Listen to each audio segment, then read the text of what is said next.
गुरु ब्रह्मा गुरु विष्णु गुरुदेवो महेश्वरो गुरु साक्षात् परम ब्रह्म तस्मै श्री गुरुदेव नमः। वराहपीरं नटोर्वपो कर्णयो कर्णिकारं विप्रवासदकनकविशं भजन्ते जमाला सच्चिदानन्दरूपाय विष्णुपत्यादितवे तापत्रविनाशाय श्रीकृष्णाय नमः। सर्वमंगलं भगवान विष्णु शंकर प्रदाधारी हे नाथ नारायण हे वासुदेवा। हरे कृष्ण कृष्ण कृष्ण हरे हरे, हरे राम राम राम हरे हरे। आज बहुत ही सुंदर कथा है। भगवान अतिथि के घर में बामन भगवान का अवतार होने वाला है। जब शुक्राचार्य ने बलि को फिर हष्ट पुष्ट कर दिया, तब शुक्राचार्य ने कहा, इस तरह स्वर्ग की कामना करते करते तुमको नहीं प्राप्त होगा। स्वर्ग उसे इंद्र आदि उसको प्राप्त होता है जो 100 अश्वमेध कर लेता है। तब शुक्राचार्य जी ने सारे वेद ऋषियों को बुलाकर और यज्ञ को, बलि को यज्ञ कराना आरंभ कर दिया। करते करते 99 यज्ञ बलि ने कर चुका थे, 100वां यज्ञ कर रहे थे। इंद्र, उसके बाद क्या हुआ, उसी समय स्वर्ग को जीत कर और इंद्र को खदेड़ दिया था। जब 100वां यज्ञ कर रहे थे, तब एक बार की बात, कश्यप ऋषि तपोवन से अदिति माता अदिति के पास घर पर आए। उनकी 13 पत्नियां में अदिति और दीति माता भी है। दीति से राक्षस, अदिति से देवता हुए। उनके घर पर आए, उनकी बहुत सेवा की। सेवा से प्रसन्न होकर कश्यप ऋषि से कहा, हे देवताओं की जननी, तुम बहुत दुखी हो, क्या बात है? तब माता अदिति ने कहा कि हे स्वामी, मेरा जो देवता इंद्र आदि की जो स्वर्ग लोग है वो बलि ने छीन लिया है। इससे मैं बहुत दुखी हूँ। मेरे बच्चे घर घर दर दर भटक रहे हैं। आप ऐसा कोई कृपा कीजिए, पुत्र प्रदान करिए, कृपा कीजिए, जो हमारे बच्चे फिर सुखी से रह सके, उनको स्वर्ग प्राप्त हो जाए। तब कश्यप ऋषि ने कहा कि हे देवी, तुम व्रत करो,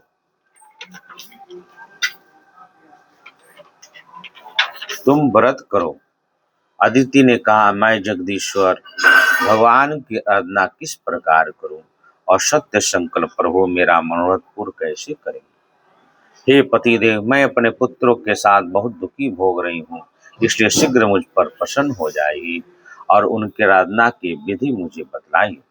कश्यप ऋषि कहते हैं, हे देवी, जब मुझे संतान की कामना हुई थी, तब मैंने भगवान ब्रह्मा जी से यही बात पूछी थी। तब उन्होंने मुझे भगवान को प्रसन्न करने वाले जिस व्रत का उपदेश किया था, वही मैं तुम्हें बतलाता हूँ। फागुन के शुक्ल पक्ष, जिसका पुत्र नहीं हो रहा है, ये व्रत करने से उसे पुत्र की प्राप्ति हो जाती है। फागुन के शुक्ल पक्ष से 12 दिन तक केवल दूध पीकर रहें और परम भक्ति भाव से भगवान कमल नयन भगवान श्री हरि का पूजन करें। अमावस्या के दिन यदि मिल सके तो सूअर की खोदी हुई मिट्टी से अपना शरीर मलकर स्नान करना है। वो उस समय मंत्र का यही पढ़ना चाहिए, हे देवी, प्राणियों को स्थान देने की इच्छा से 12 भगवान रसातल में तुम्हारा उद्धार किया था, तुम्हें मेरा नमस्कार है।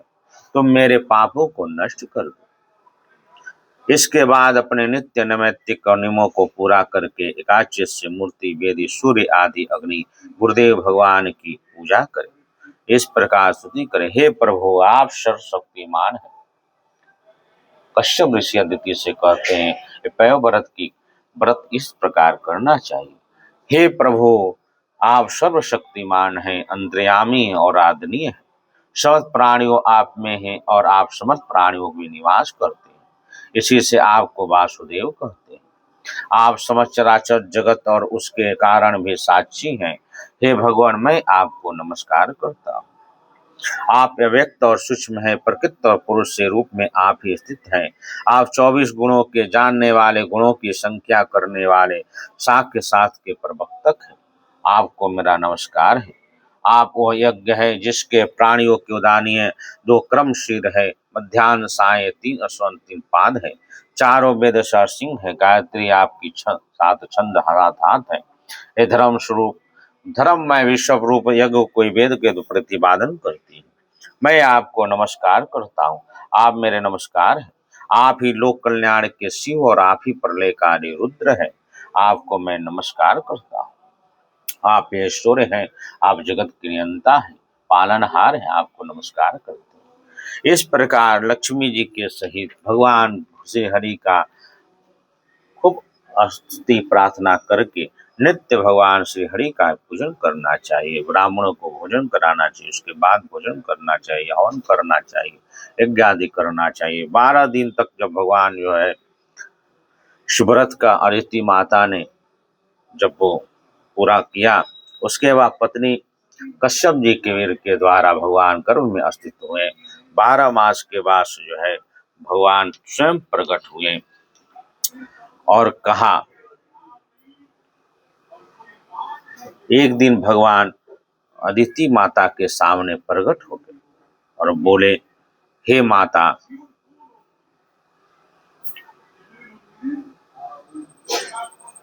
आपकी मन की संख्या। भगवान पुरुषोत्तम जब उनके सामने प्रकट हुए तो पीताम्बर धारण किए थे, सुंदर सुंदर 4 भुजाएं थी, शंख चक्र गदा लिए हुए थे। उनके नेत्रों के सामने भगवान सहसा उठ खड़े हुए। माता देती अदिति ने उठ खड़ी हुई, प्रेम से विहल होकर उसने पृथ्वी पर लौट कर साष्टांग प्रणाम किया। फिर उठकर हाथ जोड़कर भगवान की स्तुति करने की चेष्टा की, परंतु नेत्रों में आनंद के आंसू बहते जा रहे थे। उनसे कुछ बोला नहीं गया, सारा सर्किट पुलकुत हो गया। देवी अदिति ने अपने पति विश्वपति योगेश्वर भगवान को इस प्रकार देख रही थी, मानो उनसे उनको पी जाएगी, अंदर अपने ग्रहण कर पी जाएगी। फिर बड़े प्रेम से गदगद वाणी से धीरे धीरे भगवान की स्तुति की। आई माता अदिति ने भगवान जब दर्शन दिए तो क्या कहती हैं, हे परमात्मा, आप यज्ञ के स्वामी हैं और स्वयं यज्ञ भी आप ही हैं। हे अच्युत, आपके चरण कमलों का आश्रय लेकर लोग भव सागर से तर जाते हैं। कल्याण श्रवण मात्र से कल्याण हो जाता है। आदि जो आपके यश कीर्तन श्रवण करते हैं संसार से तारने वाले हैं। यदि आदि पुरुष जो भी आपके शरण में आ जाता है उसकी सारी विपत्तियां आप नाश कर देते हैं। हे भगवान, आप दिनों के स्वामी हैं, आप हमारा कल्याण कीजिए। आप विश्व की उत्पत्ति स्थिति प्रलय के कारण विश्व विश्व रूप भी आप ही हैं। अनंत होने पर स्वतंत्रता आप अनेक शक्ति बोधों के द्वारा हृदय में अंधकार को नष्ट करते हैं। मैं आपको नमस्कार करती हूँ। ब्रह्मादि समान दिव्य और अभित वस्तु, अतुल धन स्वरूप, पताल योग की समस्त सिद्धियां, अर्थ धर्म केवल ज्ञान तक प्राप्त हो जाता है। फिर शत्रुओं पर विजय प्राप्त करना, छोटी छोटी कामनाएं, उसमें संबंध भी कहना है क्या है। श्री सुखदेव जी कहते हैं, परीक्षित, जब माता अदिति ने भगवान कमल नारायण की भगवान किस प्रकार स्तुति की तो भगवान श्री हरि कहते हैं, हे देवताओं के जननी, तुम्हारा चीरकाल अभिलाषा को मैं जानता हूँ। शत्रुओं ने तुम्हारे पुत्रों को संपत्ति को छीन लिया है, उन्हें स्वर्गलोक से खदेड़ दिया है। तुम चाहती हो कि यज्ञ के तुम्हारे पुत्र मतवाले और बलि असुर को जीत कर विजय लक्ष्मी को प्राप्त कर दे। तब तो उनके साथ जो है साथ में भगवान की उपासना करे। तुम्हारा इच्छा यही है कि तुम्हारे इंद्रियादि पुत्रों जब शत्रु को मार डाले तब तुम उनकी रोती हुई दुखी स्त्रियों को अपनी आंखों को देख सको।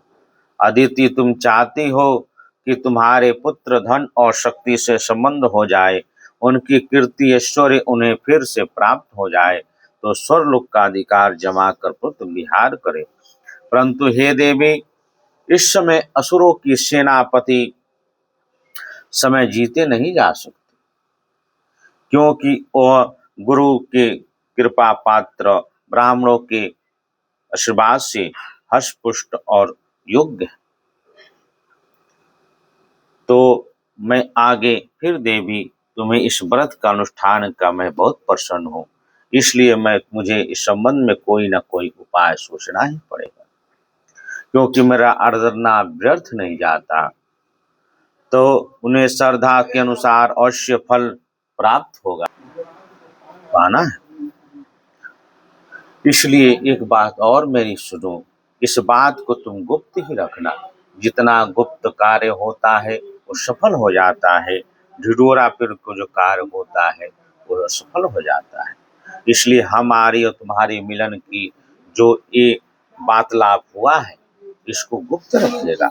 मैं आप भगवान देखते देखते जब 10वें महीने के हुए तो भगवान ने वामन रूप ब्रह्मचारी रूप में भगवान प्रकट हुए। जब परमात्मा को अदिति माता ने देखा तो प्रजापति कश्यप भगवान की माया से शरीर धारण के विस्मित हो गए। वो कहने लगे, जय हो प्रभु, हे परीक्षित, चित्त स्वरूप उन्होंने जो परम कांति आभूषण के आउदसिक्त शरीर ग्रहण किया था, वो कश्यप अदिति को देखते ब्रह्मचारी रूप में धारण कर लिया। भगवान वामन को ब्रह्मचारी रूप में देखकर महर्षि को बड़ा आनंद हुआ। कश्यप आगे करके जात कर्म आदि संस्कार कराएं। फिर उपनयन संस्कार होने लगे। गायत्री विष्णु देवता संतरण का उपदेश देवगुरु बृहस्पति ने कश्यप को मेखला दी। पृथ्वी ने कृष्णमग्ग का चर्म दिया। वन के स्वामी चंद्रमा ने भगवान को दंड दिया और माता अदिति ने कौपिन कटी वस्त्र, आकाश में अभिमानी देवताओं ने वामन विषधारी को छत्र दिया। हे परीक्षित, अविनाशी प्रभु को ब्रह्मा जी ने कमंडल दिया, सप्तऋषियों ने कुश दिया, सरस्वती जी ने लुटराज की माला दी।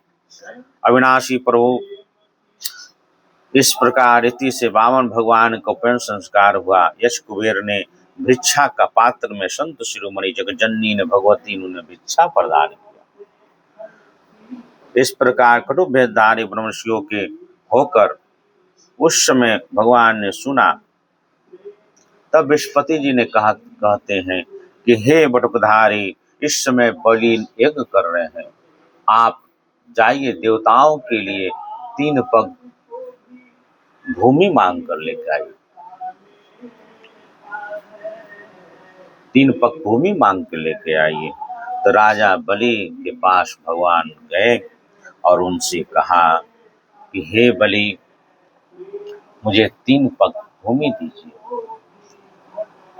आगे कथा कल श्रवण करेंगे। जय जय श्री राधे, जय जय श्री राधे। सच्चिदानंद रूपाय विश्वपत्यादितवे तापत्र विनाशाय श्री कृष्णाय राधे राधे।